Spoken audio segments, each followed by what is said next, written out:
Bueno, buenas tardes a todos. Pues vamos a dar comienzo con esta novena sesión del Seminario Interinstitucional de Historia de la Educación y la Investigación Científica, Saberes y Prácticas. La ponencia de este día lleva por nombre Ciudadanía Corporal y Subjetividad Escolar en México, 1940 a 1950, la interpretación biotipología de José Gómez Robleda. Quiero presentar a los ponentes.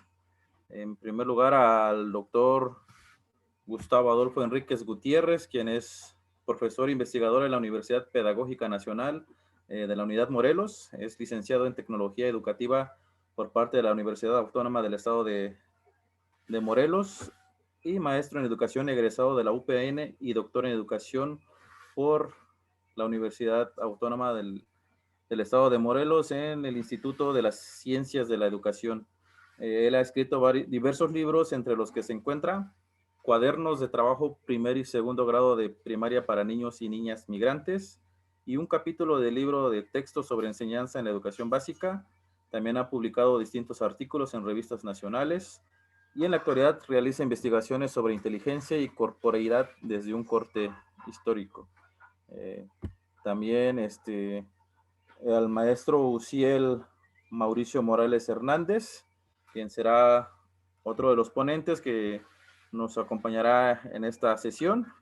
Él es licenciado en Historia por la Universidad Autónoma del Estado de Morelos, es maestro en Educación por la Universidad Pedagógica Nacional de la Unidad Morelos, fue asistente de investigación y apoyo logístico en el cuerpo académico, procesos regionales y transformaciones socioculturales en la Universidad Autónoma del Estado de Morelos.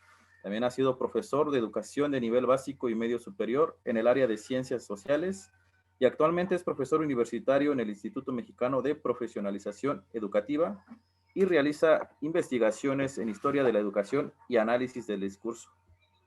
También quiero presentar a quien va a comentar esta ponencia, a la doctora Karina Vázquez Bernal, quien es doctora en Historia por el Instituto de Investigaciones Históricas de la Universidad Michoacana de San Nicolás de Hidalgo, maestra en Historia de México y licenciada en Historia por la misma institución.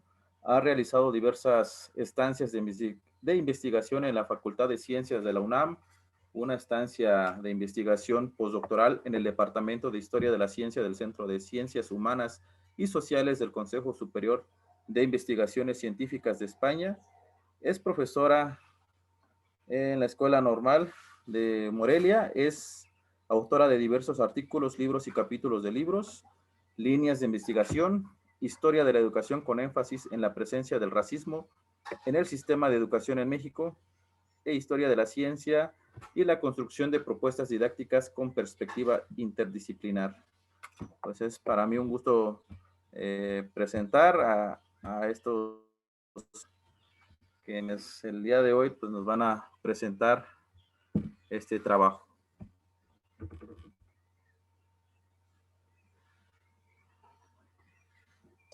Bueno, muchas gracias, Víctor, por la presentación. Quiero aclarar que el trabajo originalmente, el que comentas, es el que íbamos a platicar, pero con tanto tiempo y con tantas contingencias que han pasado, lo tuve que publicar en un texto y hice una modificación que mandé hace un mes a las personas que están organizando el seminario, y el trabajo es la formación ciudadana en la escuela, el relato de Don Justo, de José Gómez Robleda, de 1946. Si bien es cierto que sigo trabajando la temática y aclaro el asunto, ¿no? Como primera cosa, agradezco desde luego a la doctora Karina los comentarios que vierta después del que platique. Y en este trabajo ya no participa el maestro Uciel, ya nada más lo hago yo. Y tiene continuidad con el otro que ya habías leído tú. Y quisiera más que platicar de todo el trabajo que ya mandé, espero que se haya leído, y yo creo que ya harán los comentarios pertinentes que consideren, ¿no? Un poco aclarar cómo llegué a todo este asunto del trabajo. Y originalmente, pues, yo empecé con el asunto de la historia de manera indirecta, no fue mi mi interés cuando termino el doctorado en el 2014. Yo estoy haciendo un trabajo sobre sobresalientes, estoy investigando sobre inteligencia en sobresalientes. Tengo un artículo donde hago un recuento histórico de los sobresalientes y a partir de eso empiezo a rescatar ideas que me parecían interesantes. Una de estas tiene que ver con la inteligencia y dónde se va originando esta idea de inteligencia que se tiene en la actualidad. Y empiezo a acercarme a cuestiones sobre el cuerpo y corporalidad a partir de Lembreton, las cuestiones de la antropología del cuerpo. Empiezo a revisar cuestiones también de historia. Me acerco a Urias Orcasitas con sus textos. Y en uno de los textos que escribe sobre el proyecto antropológico y cultural que se hace a mediados del siglo XX en México, señala un autor que se llama José Gómez Robleda. A mí me llama la atención las ideas de este autor, de José Gómez Robleda. Empiezo a revisar algunos de los textos de José Gómez Robleda. Ahorita explico un poco más allá de esto que estoy hablando para entender quién es este autor, que ha sido una constante que ahorita que estoy revisándolo me preguntan, y bueno, ¿y por qué ese autor? ¿Quién es? ¿Qué hizo? ¿Por qué es importante investigarlo? Más adelante les explico con más detalle sobre este asunto. Empiezo a verlo, a revisarlo. Yo me formo aquí en la Universidad del Estado de Morelos con historiadores. De alguna manera influyen en mis intereses. Uno de ellos es Antonio Padilla Arroyo, que trabaja cuestiones sobre historia de la discapacidad a mediados del siglo XX. Y me formo también con Adelina Redondo, que trabaja cuestiones de laicidad en la historia de México. Digamos, de principio no entro esto, pero a partir de ellos empiezo a revisar con Antonio Padilla textos sobre la historia de la discapacidad, lo que a mediados del siglo XX pasado tenía que ver con la anormalidad y la educabilidad de los anormales en México. A partir de eso empiezo a revisar autores que me parecen interesantes, Esther, Suárez y López Guanzo, y también sigo revisando cuestiones de cuerpo a Vigarello, a Foucault, a Certeau, y me acerco a los textos, empiezo a recopilar textos de José Gómez Robleda. Los primeros que tengo a la mano es sobre los indígenas. Él tiene 3 investigaciones a lo largo de estos años sobre los indígenas, otomís, tarascos y otro grupo que serían los zapotecos. Y revisando sus textos también me encuentro que empieza él a combinar su interés académico por estos grupos, pero también tiene una parte que desarrolla novelas e historias de la literatura. Y entre los primeros textos que hace hay uno que se llama El Güero, que lo hace en el 33. Es un cuento en el cual describe a un delincuente que es un indígena, pero que tiene albinismo, que le conocen como el Güero, y que llega a la cárcel. También me entero que este autor estuvo trabajando en La Castañeda a principios de siglo, y a partir de eso hace una novela que se llama Esquizofrénico. Posteriormente es maestro de Alfonso Quirós Cuarón, que es uno de los principales criminalistas de México del siglo pasado, y con él hace una investigación sobre la criminalidad en la Ciudad de México en el 37. Y más o menos en el 38 hace un texto sobre los proletarios indígenas, y también me encuentro que formó parte de lo que fue el Departamento de Psicopedagogía y Médico Escolar, que trabajó más o menos del 26 al 40. Y en este ejercicio voy dándome cuenta de lo importante de los temas que va tocando, desde las cuestiones de la escuela, la criminalidad, los escolares proletarios. En el 38, cuando son las Olimpiadas Panamericanas en México y participa México, hace una investigación sobre deportistas, y a lo largo de los 30, 40, 50 y 60 se empieza a trabajar con indígenas.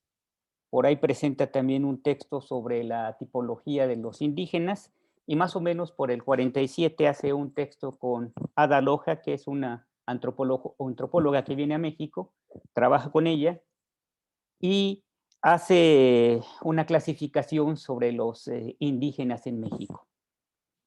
Posteriormente, más o menos por el 47 hace un libro que se llama Imagen del Mexicano, y en este texto de biotipología y del mexicano, lo que establece es un ideal sobre cuáles son las características de la corporalidad del mexicano. En la biotipología estudia estas características como médico que ha sido especializándose en psiquiatría, que ha se especializado en fisiología y que ha tenido un interés mucho en la estadística. Con toda esa información empieza a establecer características y rasgos que van a formar parte de lo que es el proyecto de la mexicanidad y del mestizaje, pero él, digamos, empieza con todo esto a hacer trabajo. Finalmente, por los 60, empieza a trabajar con la clase media y la familia. Hace investigaciones sobre las características de la clase media y de la familia. Todo esto, entonces, me llevan más o menos del 2014 hasta el 2018, 2020, a empezar a indagar diferentes cosas y me doy dando cuenta que la complejidad de la investigación se hace más grande. O sea, en un principio yo nada más tenía interés en saber qué pasaba con el cuerpo y voy descubriendo que se empieza a meter a muchas cosas. A últimas fechas, por ejemplo, me empecé a dar cuenta que había una preferencia, dado las características de la época, por hacer una clasificación entre las características masculinas y femeninas. Y habla en sus investigaciones sobre los rasgos de lo que sería la masculinidad y habla sobre los rasgos de lo que sería la feminidad. Y eso se hace más complejo el trabajo de investigación. Me doy cuenta que cada día se meten más cosas y me va quedando corto lo que estoy encontrando cuando escribo que lo que voy después encontrando otros textos. Y aparte de eso, también me doy cuenta que se va metiendo en diferentes temas, desde el deporte, se va metiendo, y eso me hace que la investigación se me haga muy grande, pensando yo que con solamente trabajar un autor y trabajar unos textos sería más fácil, descubro que es más complejo de lo que yo esperaba. Por ejemplo, en el caso de los indígenas, también hay en varias partes de sus textos afirmaciones sobre los rasgos de los indígenas y habla, hay un texto que tiene sobre la cara de los tarascos donde hace una clasificación, tipificación y argumenta de que sus rasgos son suaves como las mujeres, más femeninos, etcétera, y eso me hace más preguntas que respuestas. Y también cuando empiezo a ver los deportistas, empiezo a ver que en el 37, cuando empiezo a investigar a los deportistas, empieza a caracterizar el deporte como una situación no muy masculina, que los deportistas tienden a tener rasgos, digamos, él le llama de intersexualidad, es decir, que se ven más femeninos que masculinos y las mujeres más masculinas que femeninas. Sin embargo, eso me hace que empiece a hacerme preguntas, ¿no? ¿Por qué pasa esto y por qué resulta esto? Todo este vuelco lo estoy diciendo porque también me doy cuenta que hubo un interés por él por la educación. Tiene dos textos, uno que hace sobre proletarios, hijos de proletarios, y en esta investigación que le hace en la escuela Ramón López Velarde, va a investigar cuando trabaja en el Departamento de Psicopedagogía y Médico Escolar por parte de la SEP, investigar a estos niños que estaban en la escuela. Y a partir de lo que va después, más años más tarde, a conformar como lo que sería la imagen del mexicano y su biotipología. En estos años, que es más o menos por el 38, se investiga la escuela, la primaria, una escuela primaria de obreros, y a partir de lo que él considera que es importante, a partir de su visión científica, analiza las características sociales, económicas, fisiológicas, hasta dactiloscópicas de niños y niñas. saca medidas de sus huellas digitales, saca medidas de sus cuerpos, hace análisis fisiológicos, etcétera. Y con todos estos datos, establece que hay un rasgo de aprendizaje inferior a la mayoría de los niños, dado que tenía una condición adversa. Y esto lo va a recuperar, que es lo que quiero hablar el día de hoy, es sobre el relato de Don Justo, que es una novela de 400 páginas, en donde él, en Don Justo, establece los rasgos de lo que él considera sería un maestro mexicano. La novela se publica se elabora en el 46 y en 1947, durante el gobierno de Miguel Alemán Valdés, se reparte la novela en todas las escuelas. Es lo que me pareció interesante. Es una novela, como digamos, que formó parte, porque se publicó poco en esta época para los maestros, pero fue un libro que se circuló y que todos los maestros conocieron. En esta establece, digamos, las características que él considera que debía ser un maestro mexicano.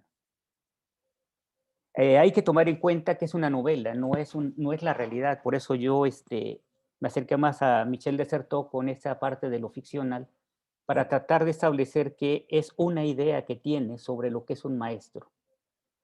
En un principio yo pensé que era un maestro rural, pero cuando empiezo a leer la novela es la definición que él hace del maestro urbano, del maestro que está, digamos, a las afueras de la Ciudad de México, pero que sigue siendo la Ciudad de México.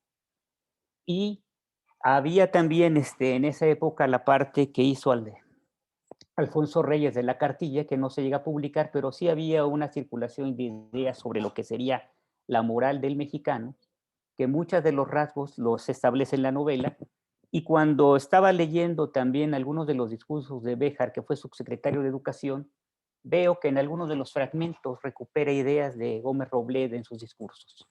Uno de ellos, esta idea que tenía él sobre lo que sería el mexicano, que le llama el normotipo, o el mexicano medio, le llama, o promedio, que no es otra cosa que caracterizar al mexicano a partir de esas medidas físicas, fisiológicas, como el mexicano que sería la media de los mexicanos, y básicamente sus investigaciones las hace en la Ciudad de México, las hace con gente de clase media, establece características de investigaciones con obreros en principio, después con indígenas, y con todos estos rasgos, cuando elabora su biotipología, ahí ya pone una metodología con Ada Loja sobre cómo se tendría que caracterizar físicamente lo que es un mexicano, que estaría de acorde con lo que sería el proyecto del mestizaje de esas épocas.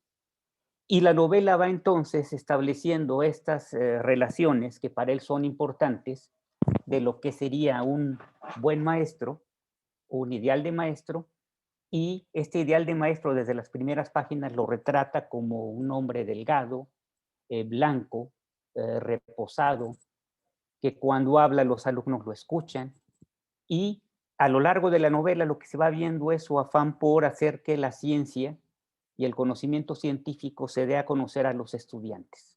Está hablando con niños de sexto año de primaria. Con estos niños de sexto año de primaria lo que les va dando lecciones, algunas de las cuales son muy complejas. Habla, por ejemplo, de la relatividad. Habla también de su idea que tenía sobre las brujas, sobre la idea de los indígenas. Hay una parte de una de las lecciones donde dice que los indígenas son misteriosos, arraigados en el pasado, por ejemplo. O también habla sobre sus ideas del trabajo, de qué debe ser el trabajo en la visión de un mexicano.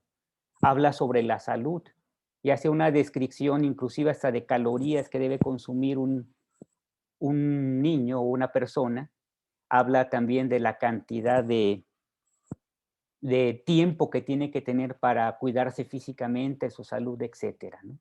La novela me parece interesante, si bien es la ficción que él hace sobre lo que es un maestro, retrata muchas de las ideas que viene construyendo, y me parece que en la época que surge esta, había una relación muy estrecha. No he encontrado exactamente por qué, lo único que sé que con Béjar eran paisanos, eran los dos de Córdoba, Veracruz. Tendría que seguir buscando más para ver qué, pero sí noto en algunos de los discursos estas ideas que él manejaba, ¿no? Del mexicano que lo da a conocer, y con todo esto estoy construyendo como supuestos e hipótesis, tratando de ir comprobando poco a poco acerca de lo que es. Y me parece que de alguna manera el texto de Don Justo, que es una novela, da cuenta de estas ideas que él va desarrollando. Él va combinando sus intereses como, algunos lo consideran escritor, tiene 2 o 3 novelas, otros lo consideran, como funcionario. Él, por ejemplo, estuvo durante el gobierno de Ávila Camacho como subsecretario de Educación, inclusive fue secretario general académico en la UNAM, siempre fue profesor de la Facultad de Medicina, estuvo dando de repente algunas clases en psicología, en trabajo social, y algunas de las cosas que él, en el 29, por ejemplo, fue miembro del Consejo Supremo de Defensa y Bienestar Social.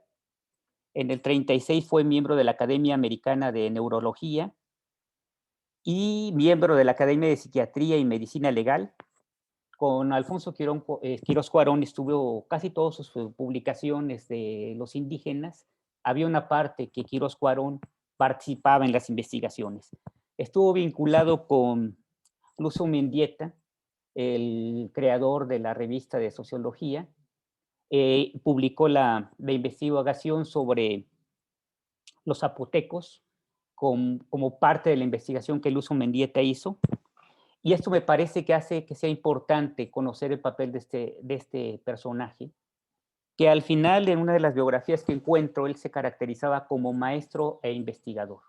Nunca se puso como funcionario o burócrata, pero me parece que sí estuvo en una parte de estas, ¿no?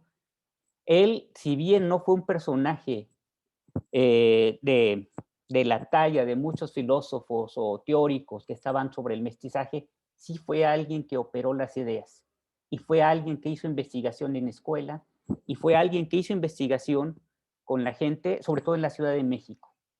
Es una visión de la Ciudad de México y que viene a colación con esta idea que se va construyendo sobre el mexicano y el mestizaje. Eh, Les decía, pues también participó políticamente en el 47 como parte del Partido Popular y fue su secretario general, es decir, tuvo un interés político muy fuerte. Por ahí una de las anécdotas, cuando fue joven, formó parte de las cachuchas con Frida Kahlo. Entonces voy dándome cuenta que si bien no fue el personaje principal de todo, participó en varias cosas y sus ideas de alguna manera impactaron en la política pública y impactaron en la definición de ideas sobre la escuela, la escolaridad y sobre todo sobre indígenas. Y tocó temas muy variados, desde la criminalidad, que hace una investigación en la Ciudad de México sobre los criminales. Muchas de las ideas ahora se verían anacrónicas, pero interesantes. Por ejemplo, cuando hace sobre los criminales, habla de que la influencia del calor, ahorita que hablábamos de que sea calor o no, él decía que el calor aumentaba la criminalidad.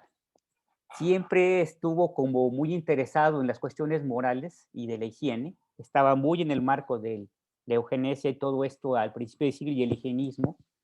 Él hablaba desde la higiene moral, la higiene mental y la higiene social, ¿no? En la investigación de proletarios se ve esta idea de que tiene la higiene y cómo el medio de los, por ejemplo, de los proletarios, el alcohol influía poderosamente en sus decisiones y el ambiente de, de esta situación que vivían los proletarios influía en sus características, igual que también con los indígenas, ¿no? Hace investigaciones sobre ellos, sobre sus características y habla de esta inferioridad para aprender, para conocer y el exceso de trabajo les impedía que estuvieran en la misma condición de otros ciudadanos mexicanos. A partir de todo esto, pues empiezo yo a investigar todo lo que estoy diciéndoles, hablo sobre, en este texto, nada más toco algunas de las ideas que encuentro que me parecen interesantes, sobre cómo se va formando esta idea de lo que es un ciudadano desde la escuela y En el otro texto que había, en un principio había sugerido para el seminario, lo que hago es empezar a vincular ideas sobre el cuerpo, que me pareció interesante, por qué lo investiga el cuerpo, y lo mide, lo clasifica. Inclusive por ahí en algunos de los textos que tiene sobre los indígenas hace clasificaciones biotipológicas sobre el mexicano normal, normotipo le llama, y hace clasificaciones con los diferentes grupos indígenas para establecer si se acercaban o no a esta normalidad o no y cuáles eran sus rasgos, desde el tórax, desde los brazos, desde la cabeza, la misma cara, etcétera. No sé cómo ando de tiempo, si ya estoy en el tiempo o para ir cerrando esto. Y bueno, en este texto que presento entonces, lo que hago es tratar de establecer algunas de las ideas que yo considero que pueden aportar este autor para hablarnos de la novela, de cómo se va formando en la escuela la ciudadanía y el cuerpo como un rasgo fundamental que para él lo estudia, lo explica y lo establece como elemento central de sus argumentaciones sobre lo que es el mexicano de esa época. No sé si hasta ahí estoy en tiempo o... Sí, sí. Le queda todavía 2 minutos. Bueno, Por si quiere cerrar. Uh-huh. bueno, cerrando con todo esto que les he comentado, es un tema interesante y a últimas fechas, nada más para terminar con esto, me ha llevado pues a meterme a cuestiones ahora a últimas fechas de género por lo que vi. La investigación me lleva, yo no soy feminista, pero me ha llevado a reconsiderar varias de mis ideas y me está metiendo en crisis esto, porque he tenido que leer cuestiones de género, de nacionalidad que yo no había pensado, y luego también me ha metido a meterme con cuestiones de educación indígena, que he leído a varios de los doctores que están aquí, desde el doctor Carlos Escalante, la doctora Acevedo, que estoy apenas revisando cosas de indígenas, porque se meten demasiadas cosas. Estoy revisando cuestiones de género y historia, Cornell, varios autores, para poder ir entendiendo de mejor manera todo este asunto. Y bueno, cerraría esto y les agradezco el espacio al seminario por la invitación y a ustedes por estar aquí el día de hoy. Y a la doctora Karina y al compañero, al maestro Víctor, por presentación que hizo el día de hoy. Muchas gracias, doctor Gustavo Adolfo. Nada más comentarles que en la parte inferior de la plataforma está un espacio para las preguntas, para aquellos que quieran hacer uso, quieran plantearle algún cuestionamiento al doctor Gustavo Adolfo antes de dar paso a la doctora Karina Vázquez, quien va a comentar este trabajo que hizo el doctor Gustavo Adolfo. Adelante, doctora. Bueno, buenas tardes de nuevo a quienes ya había saludado. Buenas tardes a quienes se incorporaron un poquito más tarde. Antes que nada, bueno, agradezco la invitación, la oportunidad de dialogar sobre un tema, como bien ha comentado ya el doctor Gustavo, pues un tema, un personaje y una perspectiva de análisis verdaderamente fascinante. Fascinante por varias cosas y con muchos matices, ¿no? Bueno, debo decir que algunos de los comentarios que voy a realizar son comentarios a partir, bueno, los comentarios que voy a realizar son a partir del texto escrito que yo recibí. Y por supuesto que se han complementado con la exposición, la cual agradezco porque algunas de las cosas que justo decía yo que vendría bien abordar en el texto, pues las tocó el doctor Gustavo en su exposición. Bueno, pues si me permiten, voy a empezar por aquí con algunas de las notas, ¿no? El primer asunto que quisiera comentar, doctor Gustavo, es que, bueno, yo también he trabajado a Gómez Robleda desde hace ya algún tiempo, más desde la perspectiva de la historia de la ciencia y a la biotipología como un campo pues de disciplinamiento, de atrapar, de coger y de doblegar a grupos que se negaban a ser normales, que se alejaban de toda esta normalidad. Y bueno, tengo algunos de los textos. Lo primero que me hizo ruido, y quisiera comentarlo un poquito con usted, es el asunto del título, porque en el título encontramos, bueno, el asunto dice, la formación ciudadana en la escuela, el relato de Don Justo, de José Gómez Robleda. Y allí yo había leído Don Justo hace ya algún tiempo. En efecto es una novela extensa, súper interesante. La saqué de mis copias de estudiante que tenía allí hace algunos años ya guardadas. Y bueno, y lo primero que me llama la atención es que, no sé si yo lo percibí de manera incorrecta, es que el relato no es de Don Justo. En realidad es un relato de un estudiante de Don Justo, o sea, quien está narrando es el estudiante.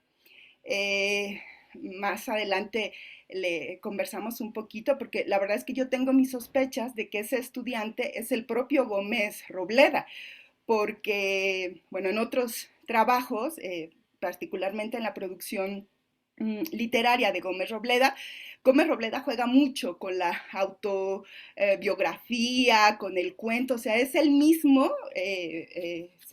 planteado en un escenario pues ficticio y con algunos otros personajes también ficticios.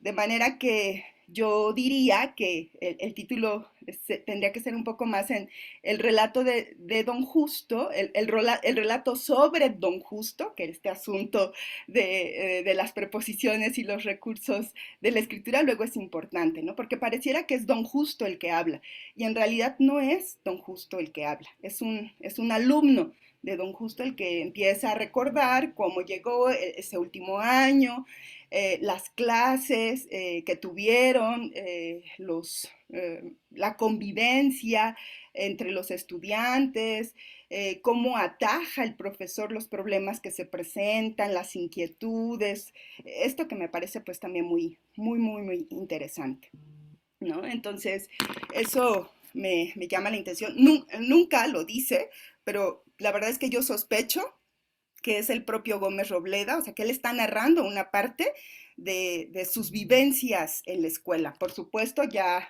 aderezado con todo, estamos hablando de 1946, cuando él ya ha madurado las ideas y las teorías biotipológicas. No es el mismo Gómez Robleda de 1946 que el Gómez Robleda de 1937, cuando escribe estudiantes escolares proletarios, ¿no? Entonces allí ya la idea ha madurado perfectamente. Entonces me parece que es él hablando de sus vivencias, dialogando con sus lecturas científicas, también dialogando con su experiencia como funcionario y con su experiencia como investigador, ¿no? Lo que hace que el relato sea un relato muy complejo, ¿no? Porque nos está hablando en realidad pues de un personaje polifacético, ¿no? Que está dejándonos allí testimonios, vivencias, perspectivas de un Gómez Robleda estudiante, un Gómez Robleda funcionario, un Gómez Robleda médico, un Gómez Robleda científico, etcétera, ¿no? Entonces, bueno, ese es el primer asunto, ¿no? La verdad es que sí eché mucho de menos en el texto que me hicieron llegar una presentación pues de él, de Don Justo, ¿no? De la obra de Don Justo. Un poco hablarnos de la extensión, de la organización, de la novela. La novela está dividida en 3 partes y pues no suele ser arbitrario, ¿no? O sea, tiene mucho que ver con lo que el autor, en este caso Gómez Robleda, pues quiere transmitir. De manera bueno, bueno, y la propia presentación de Gómez Robleda, que usted hizo muy bien acá en su exposición oral, pero que en el texto escrito, no sé, a ver, ahora con las y los asistentes al seminario, si no conocían a Gómez Robleda, pues de pronto como que brinca y dice uno, ¿quién es este hombre? ¿Por qué está hablando de estas cosas? Entonces, bueno, ese es lo primero que quisiera comentar. Me parece, debo celebrar, la verdad es que me gusta, me gustó mucho la propuesta que realizó el doctor Gustavo en el sentido de reflexionar sobre un documento literario, si bien en la historia de la educación y en la investigación educativa cada vez se acude más a las obras literarias como no solamente como fuente de información, sino incluso también como fuente de conocimiento, pues me parece que es una línea de investigación, una perspectiva que se encuentra en ciernes, ¿no? Entonces celebro la elección de Don Justo como fuente principal. Y bueno, lo que me pasó cuando empecé a leer el texto, este contexto nacional e internacional es súper interesante, es muy importante, pero luego sentí que ese contexto tan general, no tengo nada en contra de ir de lo general a lo particular, pero me parece que en ese tránsito de lo general a lo particular se perdió la conexión, se perdió el diálogo entre qué tenía que ver la Segunda Guerra Mundial, por ejemplo, y las relaciones internacionales de México con Estados Unidos y todo esto, con Don Justo y con lo que Don Justo está transmitiendo a sus estudiantes, ¿no? Entonces, yo sugeriría revisar un poco el abordaje de lo general y lo particular sin perdernos, ¿no? O sea, olvidarnos de ese contexto tan general. Eh, mm, Me parece bueno, sí, le pongo por aquí, es prolijo en el abordaje de ese contexto general, pero da poca información sobre la novela, esto que ya comentaban, a una narración bastante extensa de 470 páginas, y además, bueno, que no nos hablaba sobre el autor, ¿no? Que es el principal biotipólogo mexicano. Eh, bueno, enseguida, el texto, bueno, da una valoración sobre el contenido de la novela, ¿no? El doctor Gustavo nos dice que la novela nos proporciona una historia sobre la escuela. Yo diría que es una invención o una proyección sobre lo que Gómez Robleda esperaría que fuera la escuela, ¿no? En ese sentido. Esta idea me parece interesantísima, doctor Gustavo, solamente que creo que ya en el abordaje del texto se queda muy corto, ya no nos habla de esa historia de la escuela. Creo que tiene razón, por supuesto, ¿no? Pero creo que allí se queda corto. Eh, Luego también, bueno, me llama la atención, bueno, usted señala con bastante claridad que en este contexto y que también parte de la novela, plantea una tensión entre lo urbano y lo rural, que además es un tema que seguramente a Carlos, a Marco, a Saúl nos va a llamar mucho la atención, porque en realidad allí vemos cómo la mexicanidad está hablando de una tensión entre el mundo rural, la cultura rural, y la cultura urbana. Y señala pues que es una relación que se plantea en términos de jerarquización, de desprecio y de desconfianza entre dos mundos, bueno, que conforman la población nacional. Eso estoy de acuerdo con usted, solamente que yo creo que hace falta como un análisis y además un análisis crítico de qué significa.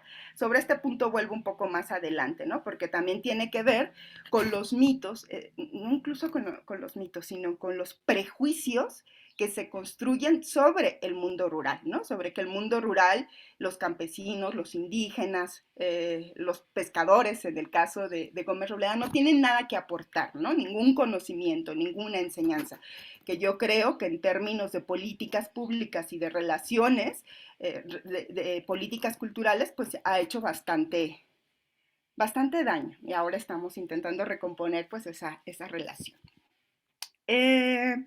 Luego, bueno, usted divide el texto en tres apartados que buscan interpretar la formación ciudadana y corporal de los escolares. Me gustaría que comentara un poquito ¿por qué eligió estos tópicos? Ahorita lo apuntó en su exposición, ¿no? Pero ¿por qué eligió estos tópicos de la formación ciudadana y corporal? Eh, ¿Cómo y por qué se eligieron como tema central del texto?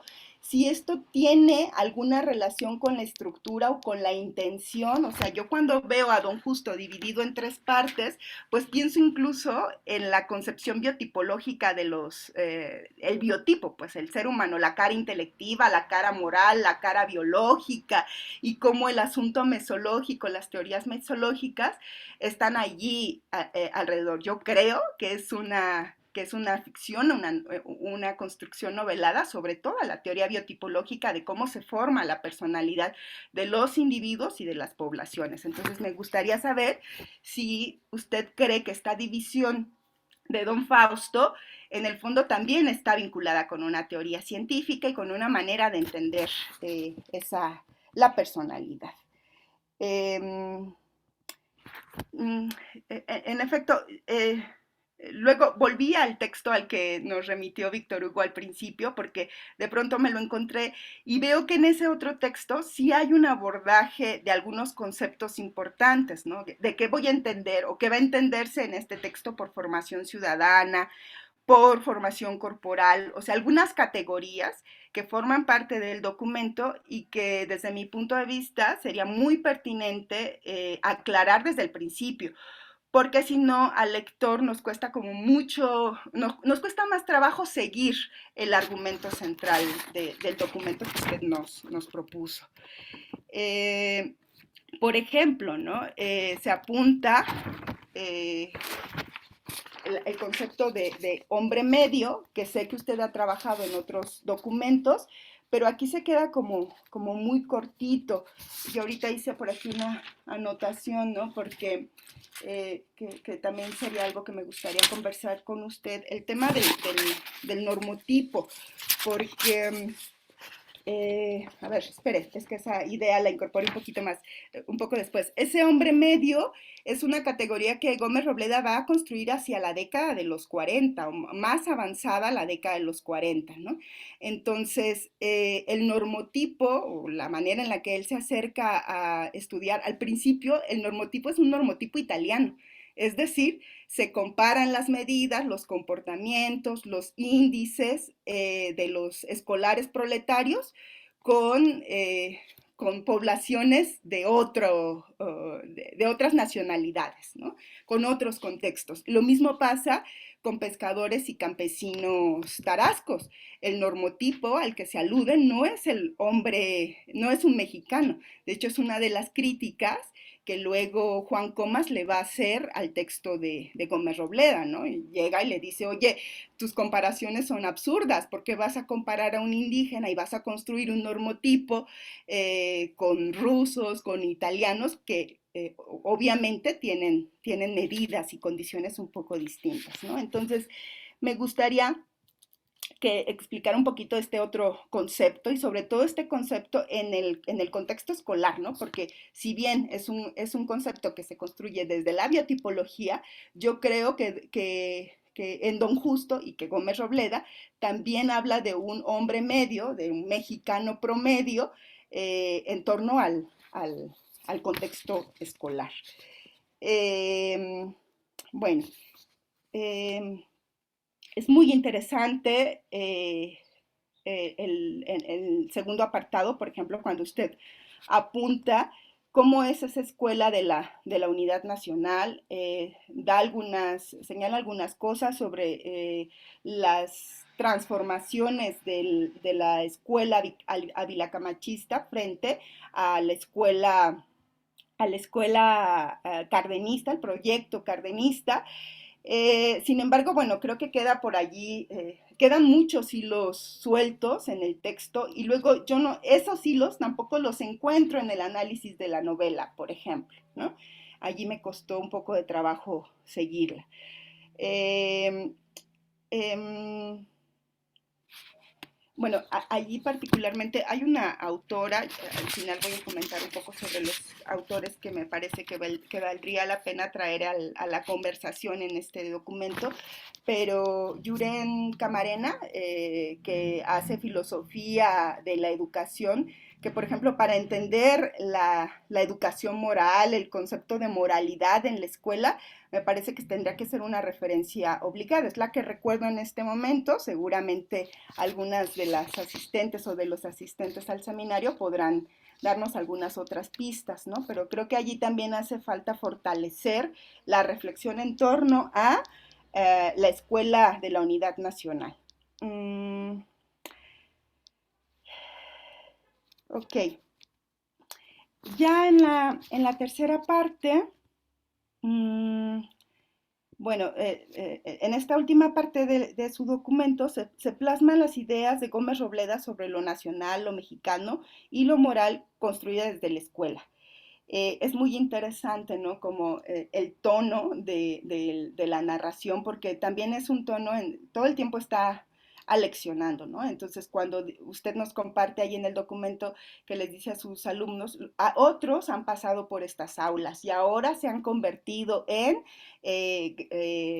ciudadanos, ¿no? Salvo, y ahí fue donde extrañé un poco como la carnita de que sí nos da la novela, salvo en el caso, ahorita no pude ubicar el nombre de otro personaje de la novela, donde sí dice que ella no cumple con ese criterio de género de la mujer, que no logra casarse, o sea, que no cumple ese ideal del periodo, no logra casarse, que tampoco adopta la moral laica, y que se convierte, en otras palabras, por supuesto, pero que se convierte en una santurrona, más o menos, ¿no? Y entonces se queda encerrada en los muros de un convento. Entonces, a partir de esas experiencias de esos otros compañeros de escuela de Gómez Robleda o de esos otros alumnos, pues el profesor va construyendo una expectativa de qué es lo que un estudiante que atraviesa estas aulas puede lograr, ¿no? Siempre y cuando cumpla la norma.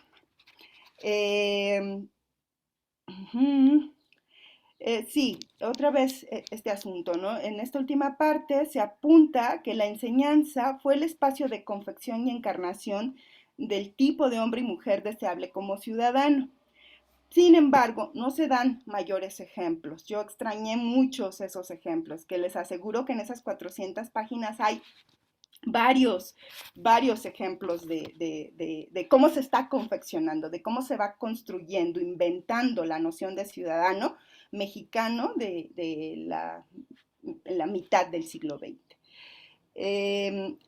Por otro lado, también se hacen algunas aseveraciones sobre los logros y objetivos cumplidos de la formación ciudadana, pero nuevamente no hay ejemplos. O sea, usted nos dice, se están formando ciudadanos, pero otra vez no hay ejemplos. Solo se apunta. Me parece que por otro lado habría que tener también una revisión un poco más crítica de la construcción científica o del culto, de cómo el culto religioso sustituye al culto por la ciencia, que va a ser muy propio del pensamiento liberal, capitalista, occidental, ¿no? Pero la ciencia va a sustituir a ese Dios, a esas religiones, ¿no?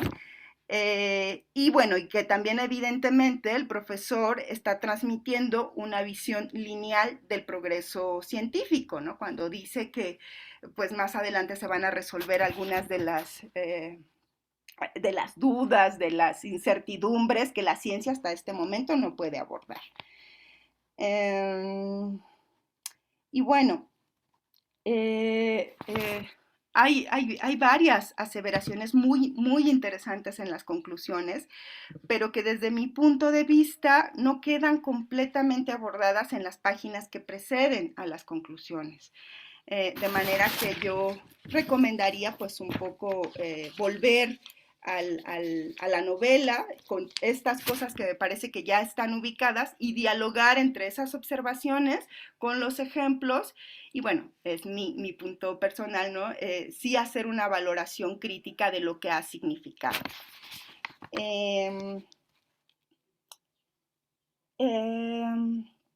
Bueno, un asunto también, aunque ya en el texto aparece más desdibujado, es el tema de la subjetividad. Sin embargo, bueno, otra vez como una categoría analítica del documento, me gustaría un poco que nos compartiera qué estamos entendiendo por subjetividad y si entendemos lo mismo, yo veo muy complicado poder entender la subjetividad de Don Justo o del propio Gómez Robleda sin tener información sobre Don Justo, quién es Don Justo, cuál ha sido su formación, quién fue Gómez Robleda y cómo él está subjetivando.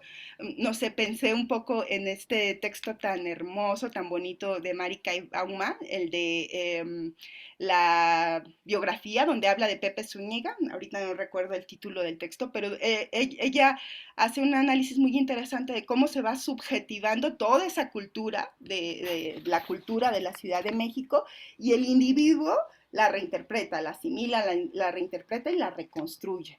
Entonces, me parece que hablar de subjetividad en un documento como en el que usted nos está presentando, pues resulta complicado. Entonces,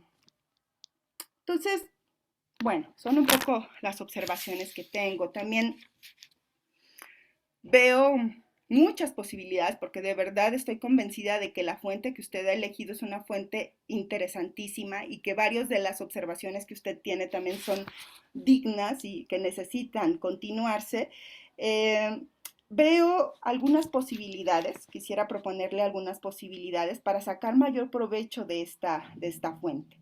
En primera instancia, yo sugeriría una ruta metodológica distinta que permita una comprensión más completa, pero también más compleja de la fuente, ¿no? ¿A qué me refiero con esto? Explicar un poco qué dice o qué narra la novela de Don Justo, por supuesto explicar quién lo narra. Otra pregunta muy interesante desde mi punto de vista es ¿por qué dice lo que dice? Este asunto que también lo señaló usted en su exposición, ¿no? ¿A quién le está hablando? ¿A quién le está, para quién escribió Don Justo? ¿A quién se lo está dirigiendo? Ya nos decía usted que a los profesores, eso es muy interesante, bueno, ¿a quién se lo dice? Y lo más importante, ¿qué consecuencias o implicaciones tuvo esta narración? ¿No? Porque a final de cuentas, pues allí está presente pues la necesidad no solamente de describir qué pasa, sino como historiadores, pues también poder ver ese devenir de estas ideas. Otra idea que también me parece interesante a partir de esta fuente es que a partir de esta novela se podría hacer una historia de la práctica docente, es decir, cuáles son los recursos que utilizaban los profesores, la oratoria, el dictado, cómo se vinculaba un poco las aptitudes teatrales con, no sé, los recursos lúdicos. Es decir, yo creo que esta es una fuente que también nos permite hacer una historia de la práctica docente.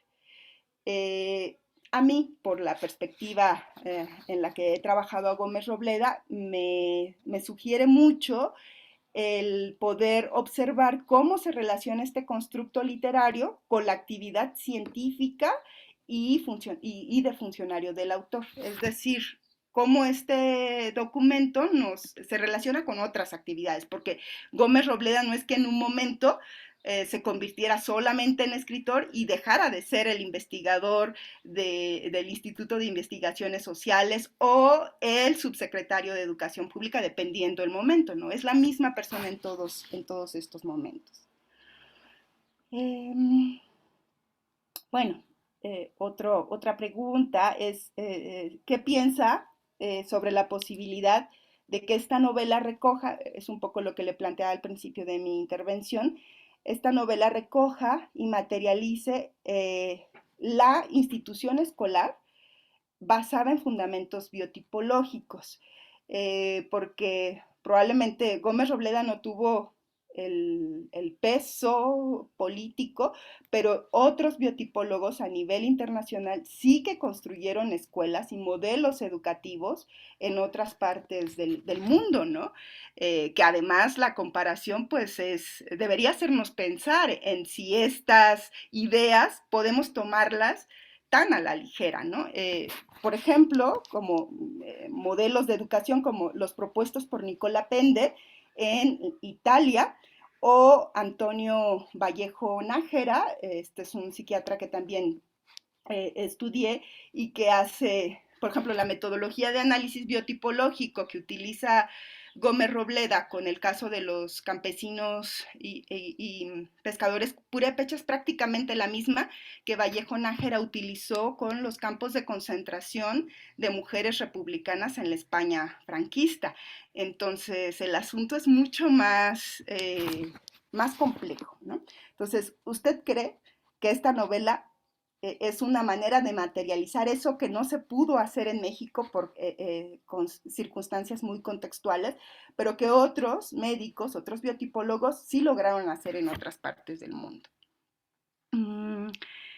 Finalmente, bueno, sugeriría también incorporar, un poco a partir de lo que estamos trabajando con el propio Saúl Velasco, Carlos y con Marco, estamos trabajando un asunto que tiene mucho que ver con el racismo civilizatorio, ¿no? Con cómo en la escuela se empieza a construir un nuevo tipo de racismo, que no es el racismo biológico, que sigue siendo, que mantiene elementos como lo podemos encontrar en algunas de las cosas que usted nos señaló y que además hay muchas más en la novela, que sigue siendo biológico, físico, pero que al mismo tiempo se refiere digamos, a las manifestaciones en el cuerpo de la interiorización del etos civilizatorio blanco, occidental, patriarcal. Yo sugeriría esta otra perspectiva, ¿no? Pienso en autores como Bolívar Echeverría, Peter Wade, Mara Viveros, la propia Rita Segato, que creo que vendrían a abonar bastante desde esta perspectiva. Y bueno, son los comentarios, las cosas sobre las que me gustaría continuáramos conversando. Muchas gracias. Muy bien, doctora, muchas gracias por los comentarios. Preguntarle al doctor Gustavo si quiere responder ahora sí que a las preguntas que le hizo la doctora, o también escuchar algunas preguntas que quieran hacer nuestros participantes, nuestros panelistas que están también escuchando esta conferencia, están viendo esta conferencia. Pues mira, de una vez si quieres, y ya después son bastantes cosas las que ya me dijo la doctora, pero sí, si hay algún comentario, pues los integraré a todos los que ya me dijo la doctora Karina. Ok, está bien.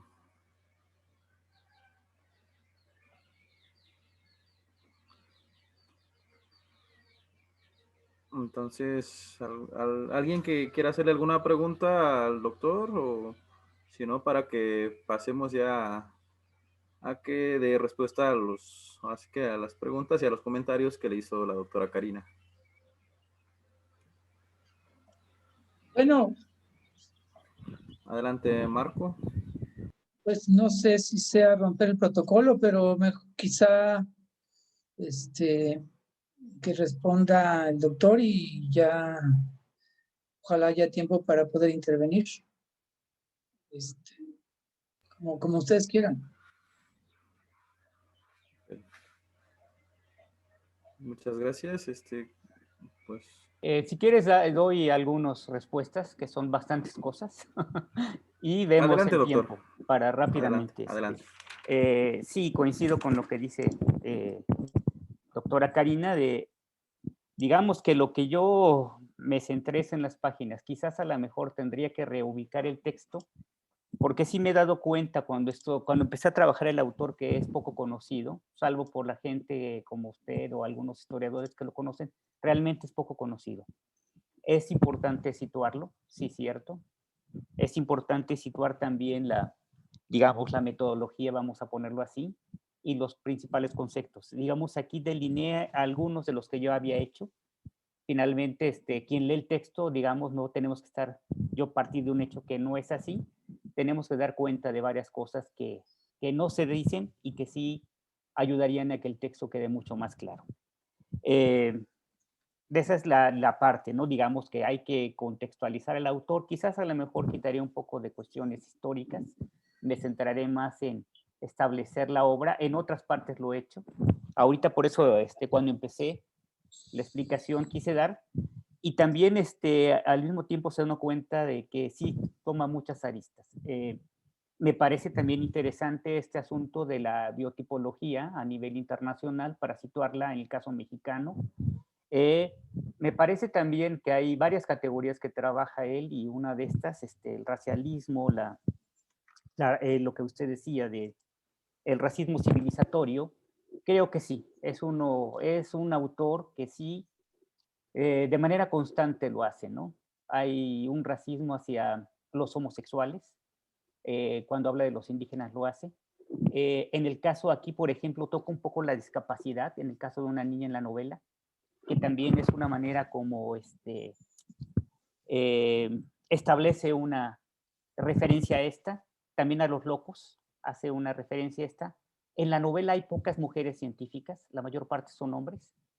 No habla, creo que nada más de Claudia Hipatia, de ahí en fuera no hay, casi la mayoría son hombres y científicos los que explica en su relato, que sería interesante. Este asunto de hablar de Sier Gómez Robleda, creo que al final de la novela establece que el que narra es uno de los alumnos, porque dice que el maestro está con su hija. Yo creo que más bien había que situarse más en la parte ficcional, y lo que sí me parece, que yo no lo había pensado, se lo confieso, estas tres partes que tienen que ver con la biotipología, sí sería interesante. Yo hice varios análisis, también me parece que no puse los contrastes de las que no. El caso de las niñas, algunas que señala como pelirrojas, que no eran muy bonitas, es curioso. El caso de estas niñas que no son muy inteligentes y que terminan como monjas. En el caso de los niños, uno que es muy travieso y que sin embargo lo considera el que tiene alma de político, es decir, hay una serie de que yo creo que sí sería importante, ahorita que me lo menciona, ir señalando para que quede mucho más claro cómo va estableciendo esos rasgos de los personajes, ¿no? Me parece que las preguntas, no voy a dar cuenta todas las que usted hace, pero sí le agradezco de verdad.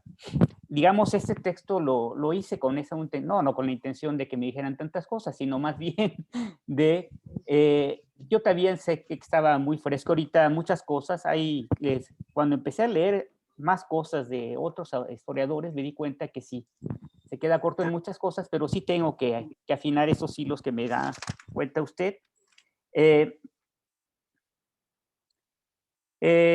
Bueno, me parece que ya un poco contestando esto, las posibilidades, lo que narra, me parece que el personaje sí, caracterizarlo más, decir quién es, cómo es, dónde está.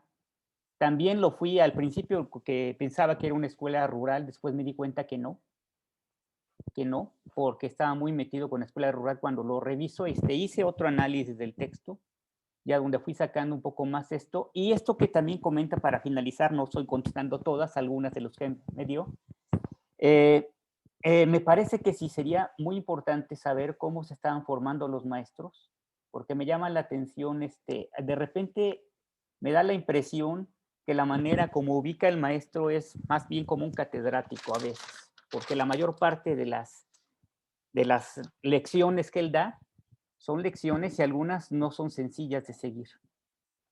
Tuve que leer varias veces para ver qué me está diciendo, y para niños de 6 años dije, no sé, aunque las respuestas que daban los niños también dije, qué bárbaro este hombre, cómo sabía de cosas de ciencia, inclusive hasta de arte, ¿no? Hay explicaciones de conciertos, de conferencias donde van, de visitas a científicos, y hay descripciones de laboratorios, etcétera. Sí tendría que ver, como que hacer un análisis y ver la cantidad de páginas para poder dar respuesta y poder tener una visión más completa de lo que dice el autor. Voy a dejar hasta aquí este espacio, pues, porque había algunos comentarios. Y gracias, doctora Karina. Adelante, por ahí estaba levantado la mano de Alejandro Negrete, si gusta participar. Sí, muchas gracias. Pues me gustó mucho la lectura. Creo que conocí a este personaje desde el ámbito institucional, pero no desde el ámbito literario, ni, ni desde otras temporalidades. Yo trabajé con Gómez Robleda en la maestría, con la doctora Beatriz Urías, y pues lo que hice fue una historia institucional del Departamento de Psicopedagogía, donde justo hizo esta concepción de la biotipología desde el servicio de psicología,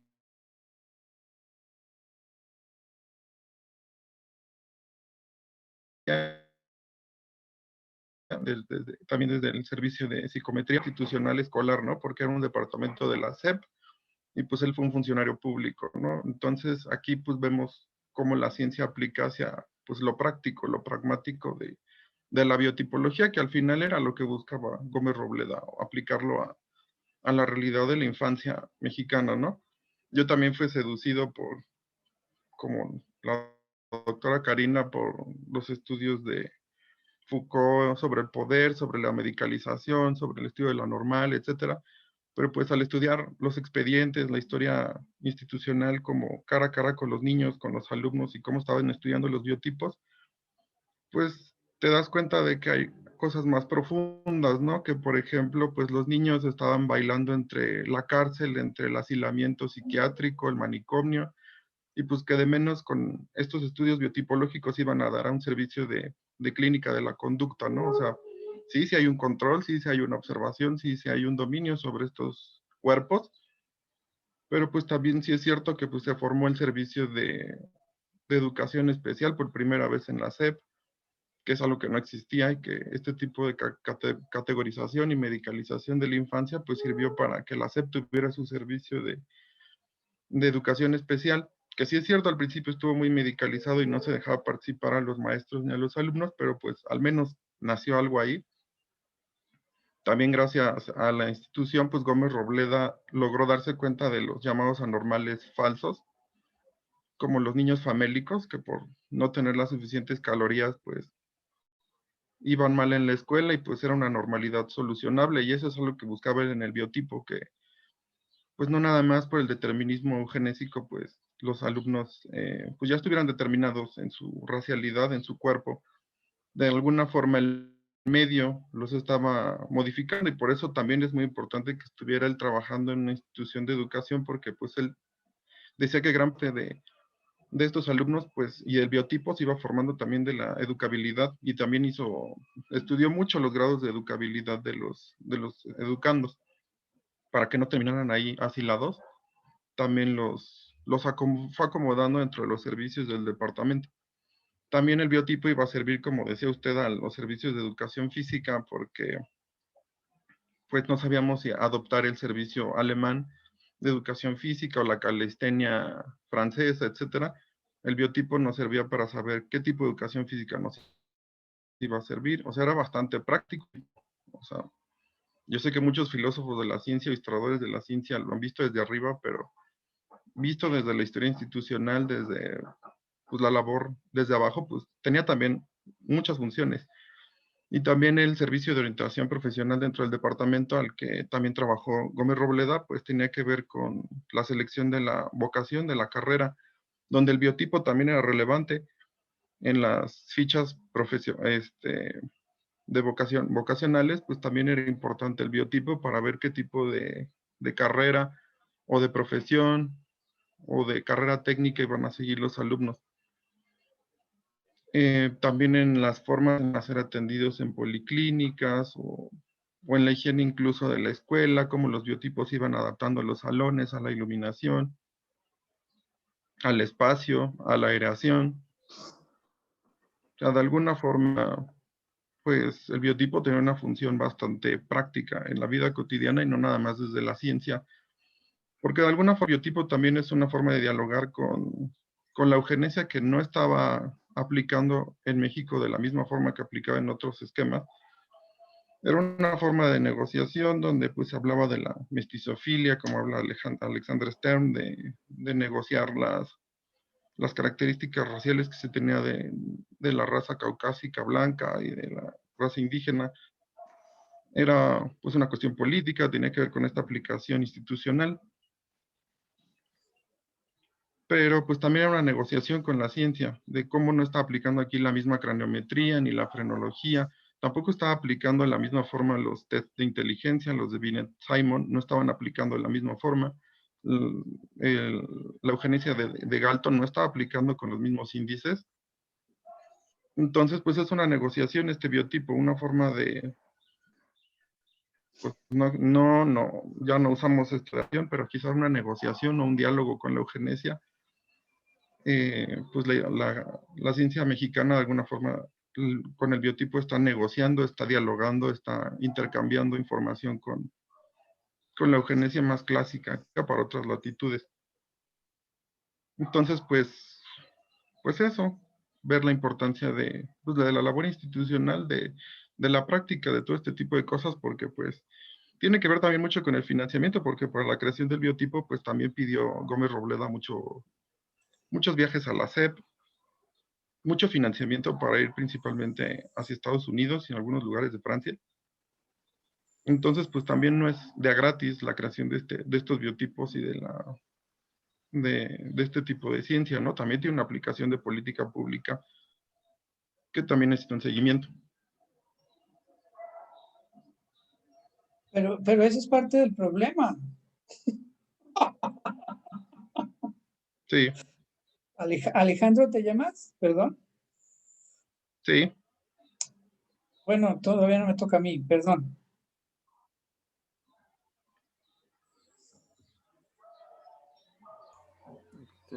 Ya sería todo, Alejandro. Sí. Adelante, Marco. Sí, gracias. Bueno, yo desafortunadamente no pude leer el texto porque he estado como en 1500 cosas, pero seguí con mucho precisión la exposición de Gustavo Adolfo Enríquez, muchas gracias. También los comentarios de Tina. Pues habría como 1500 cosas que comentar, pero solo, digamos, para no abusar de la palabra, este último comentario de Alejandro, yo creo que es justamente al revés lo que estamos tratando algunas personas de hacer en cuanto a historiar, digamos, algunas teorías, algunas formas de pensar, algunos personajes que tuvieron que ver con las políticas públicas en cuanto a educación y otros espacios del Estado mexicano, como los espacios dedicados al indigenismo, que por muchos años estuvieron en la SEP.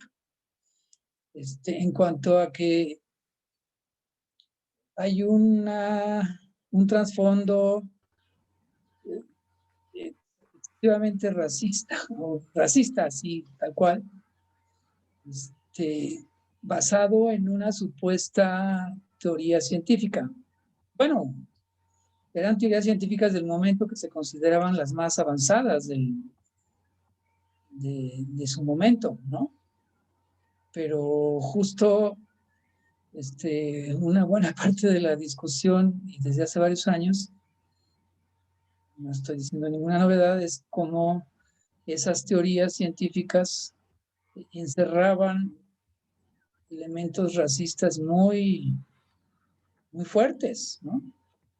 Y cómo esas teorías científicas se llevaban a la, digamos, a la práctica, o intentaban ser llevadas a la práctica a través del Estado y de diferentes instancias del Estado. Entonces, perdón, pero yo estoy, digamos, si entendí bien el comentario último de Alejandro, yo estaría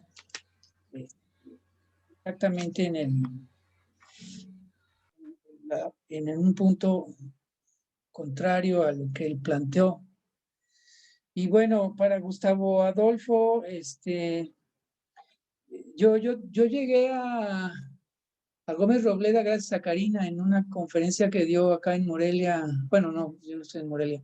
Cuando hubo una reunión específica sobre cuestiones de racismo y derivado de una organización de LASA, y ella presentó ahí un texto. También yo me di a la tarea de empezar a coleccionar datos y textos producidos por él, pero no porque considero que se debe tomar como un ejemplo para políticas públicas, sino porque es un ejemplo magnífico para criticar en cuanto a qué estaba sucediendo en esos años y bueno, en los años posteriores, porque de alguna manera se repite esa concepción racista y bueno, yéndonos hacia atrás, desde luego encontraríamos muchos antecedentes previos. Este vínculo que tuvo con el Instituto de Investigaciones Sociales y Lucio Mendieta y Núñez es fascinante. Y cómo la propia UNAM, en sus institutos de investigaciones sociales como el MESHE y otros que se fundaron en escuelas normales rurales, estaban de alguna otra manera reproduciendo prejuicios de la idea de la ciencia como un conocimiento superior y que se vinculaba al progreso, algo para nada nuevo en ese momento, pero que se estaba reciclando de alguna manera y tuvieron que ver con políticas del Estado, más que políticas públicas, porque bueno, ahí hay una diferencia, pero no me voy a meter en eso. Para Gustavo Adolfo, me gustaría saber un poco más si tiene, él mencionó algo sobre la eugenesia y Beatriz Urías, su lectura, pero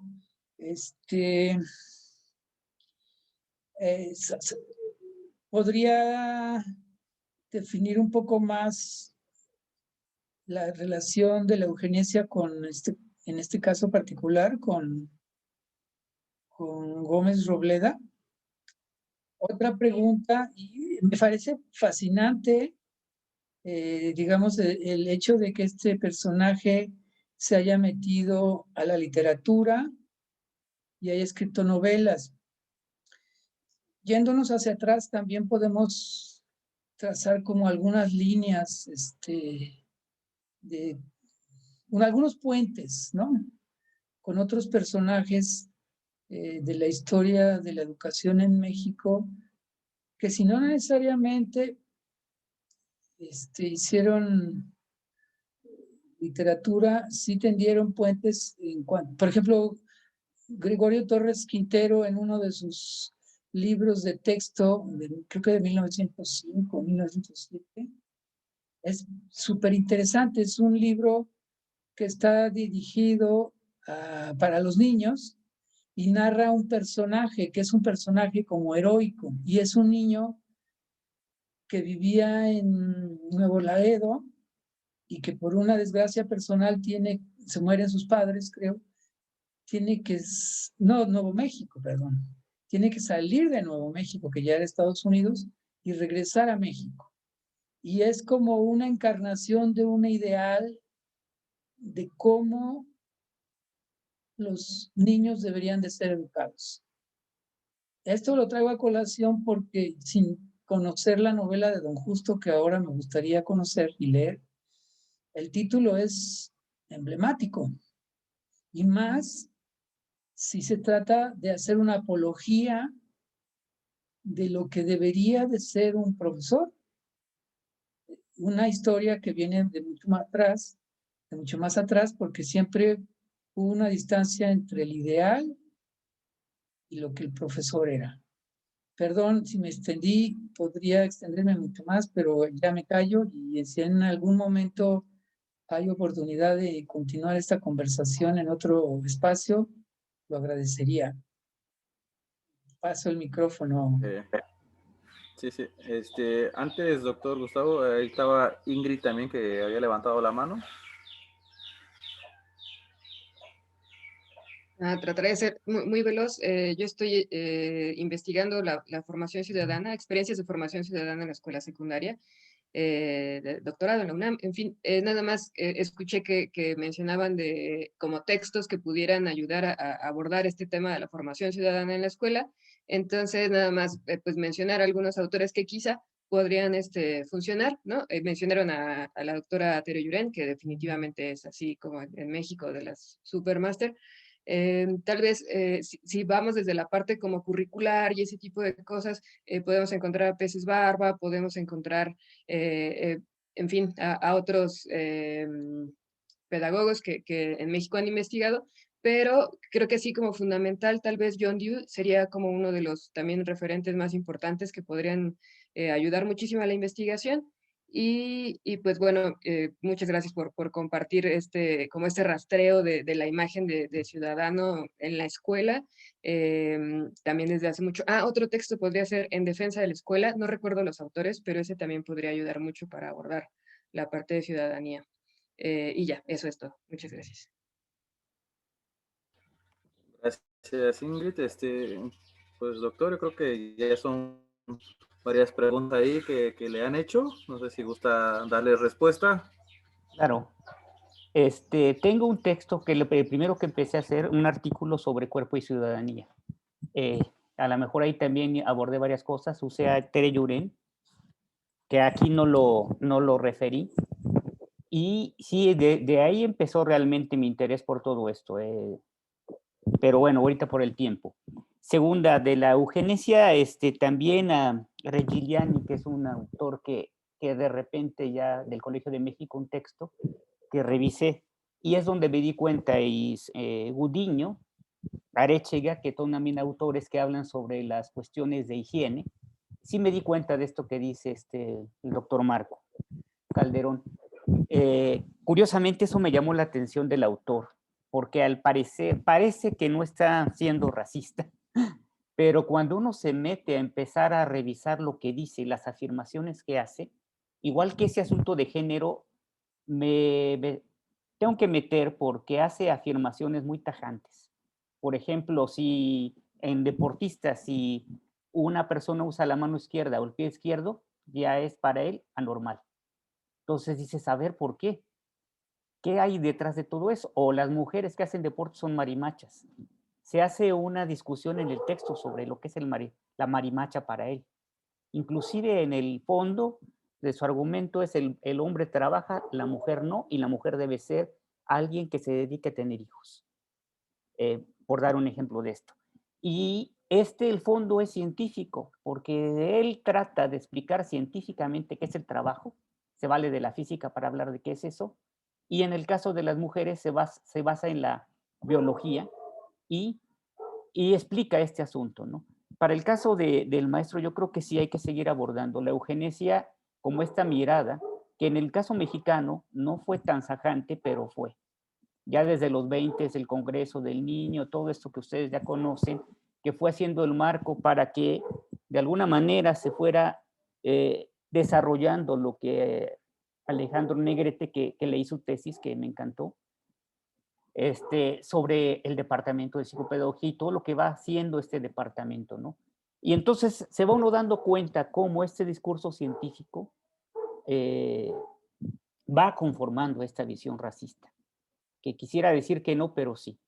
Inclusive las fotografías que tiene, en donde pone a los indígenas amarrados y midiéndolos, son bastante fuertes cuando uno lo ve. Y en el caso de los niños proletarios, cuando habla de cómo son los primeros trabajos que hace, de cómo ve a los niños, cómo se mete a sus casas, cómo de la alimentación, me acuerdo pues que habla acerca de estas, en los 30 que se daban la comida que sobraba, se vendía, cómo la gente dice él que comía frutas que que nadie quería, las compraba y que eso no era sano, cómo habla de la religión como también parte del fanatismo.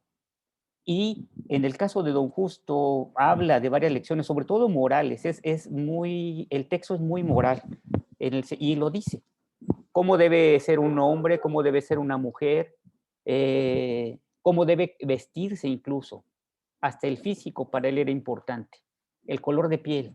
Ahí cuando habla uno el libro y empieza a decir la descripción de Don Justo, es una descripción basada en la tipología y de atrás tiene un argumento científico, pero racista. Es decir, un hombre blanco y delgado. Después, cuando nos dice de su voz templada y clara, y luego cuando nos describe sus ojos claros y serenos. Cuando nos describe a las mujeres, a las niñas, cómo las describe, ¿no? Sus rasgos físicos y sus rasgos de inteligencia. Y en el grupo hace una catalogación de sus alumnos más inteligentes, de sus alumnos menos inteligentes.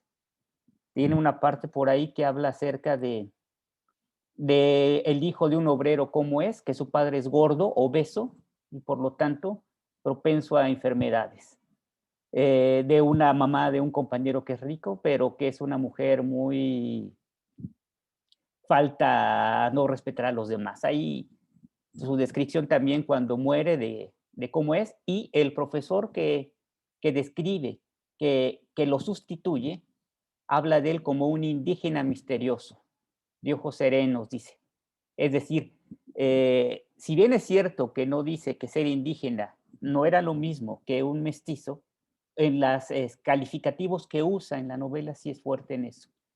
Yo creo que sí da cuenta la novela de muchas cosas y uno cuando la está leyendo, porque la volví a revisar, volví a sacar, hay mucha información que da. Y bueno, pues por los tiempos le dejaría ahí. Muchas gracias a todos por el espacio y escuchar, y los comentarios les agradezco mucho. Gracias, doctor. Si hay algún comentario por parte de la doctora Karina o alguien que quiera participar, pues está abierto el espacio. Si no, estaríamos cerrando esta ponencia. Solo agradecer, la verdad es que fue un diálogo muy estimulante. Desde mi punto de vista, la biotipología y muchas de estos modelos educativos pues de este periodo pues son francamente autoritarios, y yo sí creo que se tendrían que leer muy a la luz del racismo civilizatorio, pero también pensar si eso ha desaparecido.